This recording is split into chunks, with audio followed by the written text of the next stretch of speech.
حلقتنا اليوم تعاون جزائري تشيكي لصناعة السيارات. ولكن قبل البدء في المشاهدة ادعمونا بإعجاب لاستمرار هذه النوعية من الفيديوهات.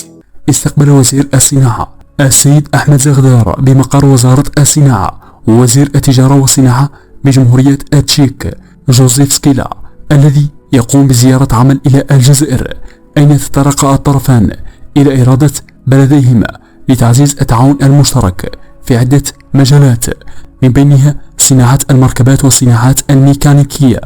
كما حدد الجانبان اللذان أكد إرادة بلديهما لتعزيز التعاون المشترك خلال هذا اللقاء المجالات التي يمكن أن تشكل إمكانيات للشراكة بين الجزائر والتشيك ومؤسساتهما، لا سيما تلك المتعلقة بالأمن الغذائي والصناعات التحويلية، الطاقات المتجددة، الصناعات الميكانيكية وصناعة المركبات، وكذا الصناعات المنجمية وتجسيدها على المدى القصير.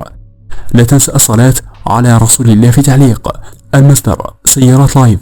شارك هذا الموضوع مع أصدقائك ليصل إلى أكثر عدد من المشاهدين.